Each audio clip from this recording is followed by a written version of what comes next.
Now we shall move on to the Q&A. If you have any questions, anything to ask or say, you can either type it on the chat window or you can unmute yourself and ask your question.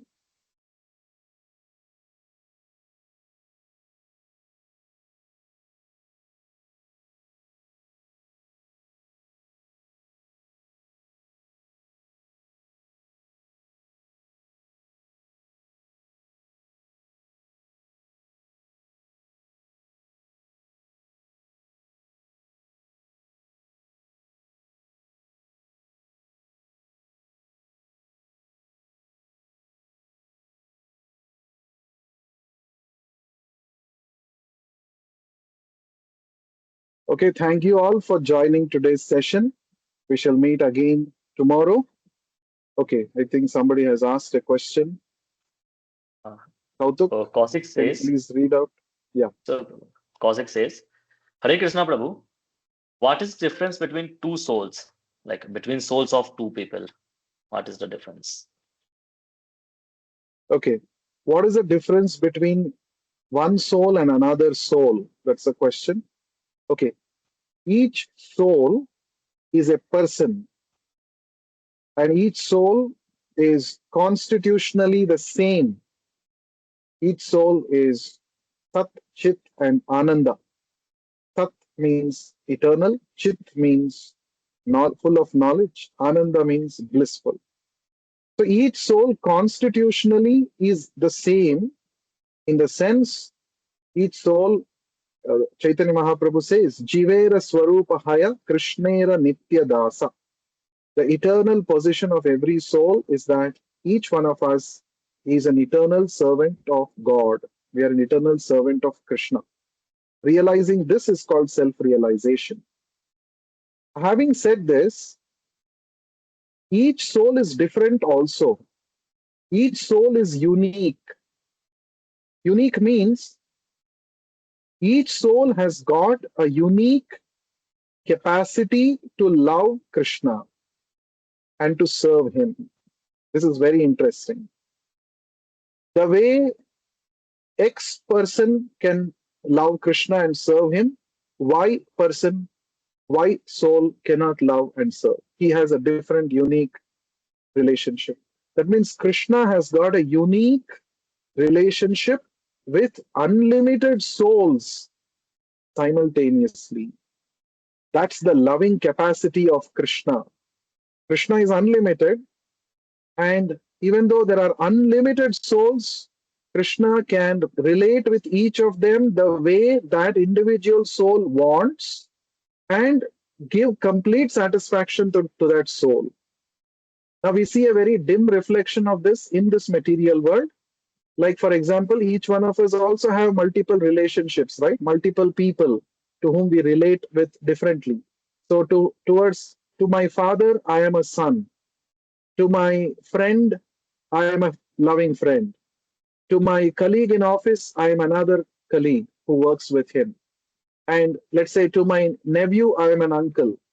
To my sister, I am a brother.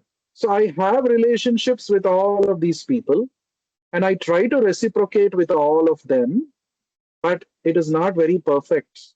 I may be a good colleague in office, but I may not be a good brother to my sister. I have certain, let's say, I have certain drawbacks in that.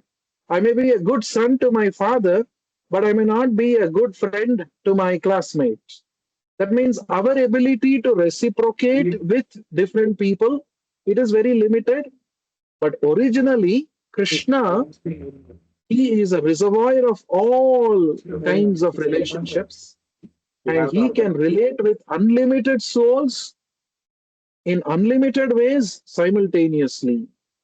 So that means to say, coming back to the question, what is the difference between one soul and another soul? Constitutionally, every soul is the same. He's an individual person who is Sat, Chit, and Ananda, but he has a unique relationship with Krishna. That means he is irreplaceable. Each one of us is irreplaceable for Krishna. This is very important. It's not that we cannot say, anyway, Krishna has got so many devotees, so many people. One day, if I don't chant, If I don't relate with Krishna one day, it's okay. No, Krishna misses us. Krishna misses us. That's why Krishna comes to this material world to canvas. Why don't you come back to me? Why are you suffering here? I'm really missing you in the spiritual world. Stop this nonsense of trying to enjoy independent of me. It's not going to happen. You'll be ultimately frustrated. Why don't you come back to me? We can we can have an eternal loving relationship. We can exchange, right? So Krishna is proposing to all of us in this way in the Bhagavad Gita. So each one of us have a unique loving relationship with Krishna. None of us is replaceable. Okay. Hope that answers your question. Kautuk, is there any other question? Yeah, Kaushik, thank you. Yeah, Thank you. yes, Prabhu. So Ankit asked, why to see God in every person? What do I gain? Yeah, very interesting question. What do I gain by seeing God in every person? First of all, you gain the understanding that nothing is independent of God, right? Nobody is independent of God. This is what we have discussed several times in other chapters also. In fact, many complex reactions, complex processes happening, biological processes happening within our body, they're all involuntary in nature. I am not controlling, then who is controlling? Who is making it happen? The Lord is making it happen. Recognizing this makes us humble, right? It makes us humble. It's not that, oh, everything I will do. I am the maker of my destiny. No, there are so many things which are beyond your control. Recognizing that the Lord is present in everyone's body makes us realize that He is in control of things everywhere. And secondly, we should also understand, as I gave the example of our practice, when our leg touches another person's body, it's not a big, physically, there's no big harm happening there. It's not that, it's not that you're kicking that person and hurting him. No, it's just a mere touch. But still, our elders say, no, you should not. In fact, the elders, we also have heard, probably you must have heard, when a person is sleeping, it is not good to cross over that person. You should not step over that person. It is not good because it is disrespecting the Paramatma seated inside that person's body.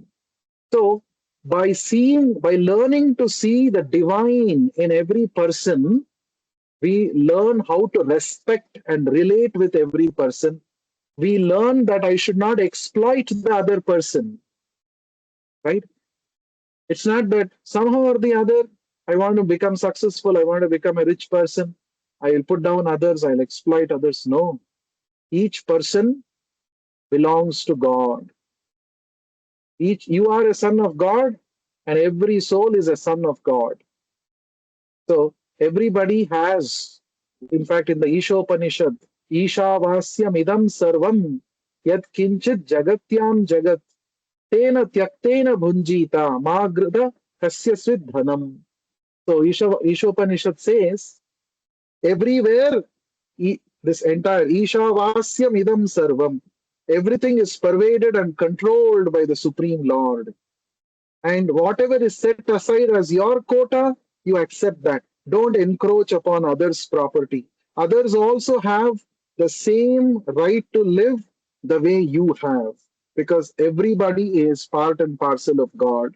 Everybody is son of God. So this why this recognizing the or seeing the Paramatma in everyone's heart, it has various applications. You know, economic application is everybody has been given certain quota, and the Lord is the owner, and everybody is living at the expense of the Lord. I should not encroach upon others' property, right? Now, the uh, another, let's say, hygienic perspective. This body is temple of God. Just like we keep the temple clean, I have to keep my body also clean. And two types of cleanliness, as we already discussed. So that is from the hygienic platform perspective.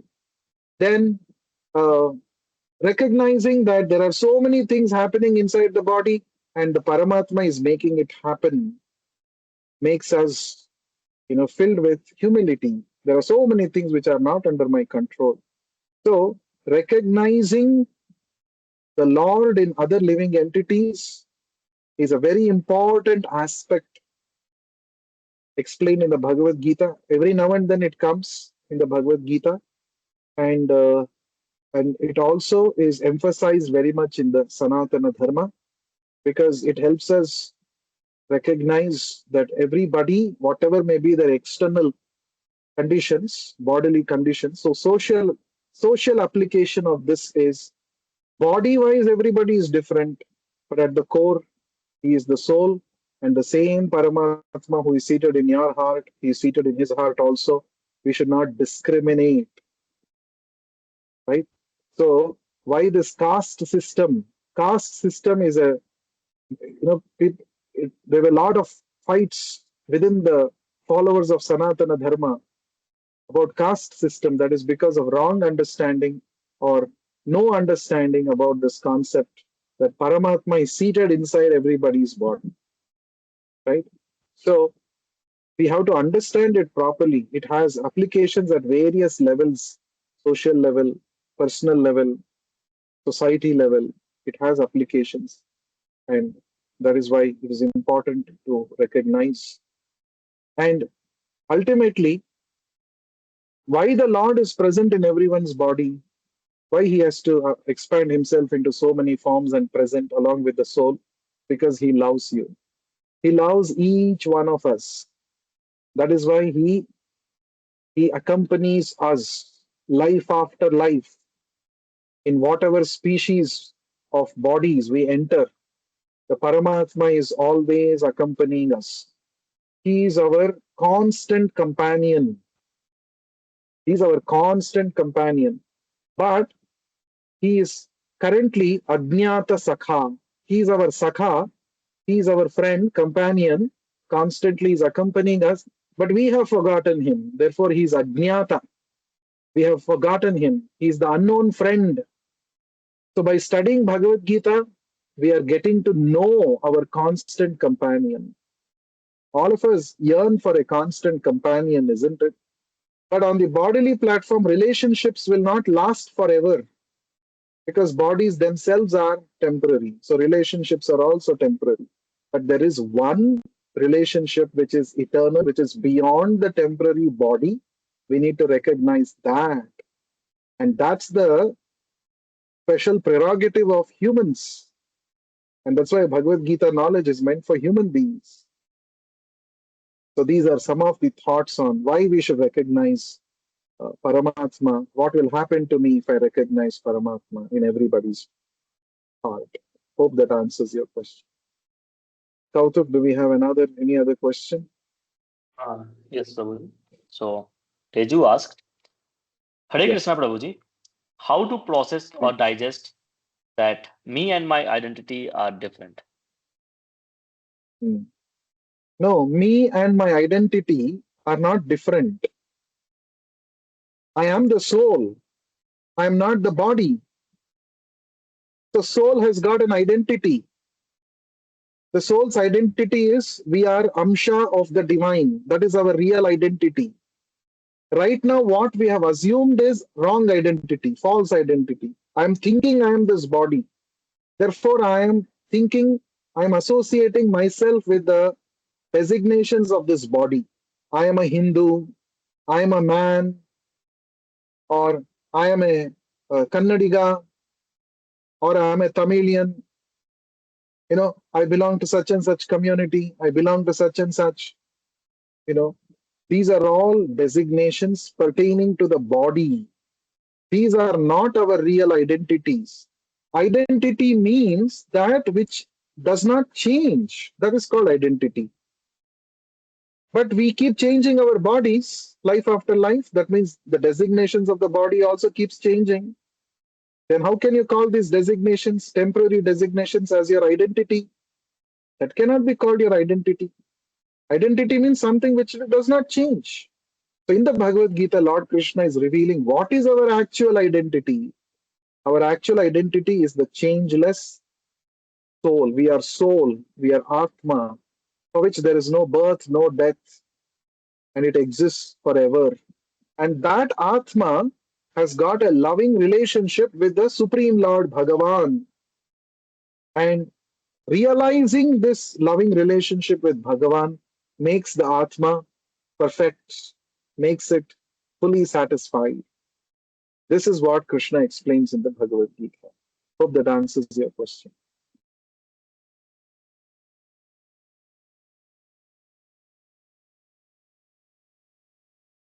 Okay. Yes, thank you, Teju. Thank you. So I hope there are no more questions or comments. Not yet. If there are any, please raise your hand or you can unmute yourself.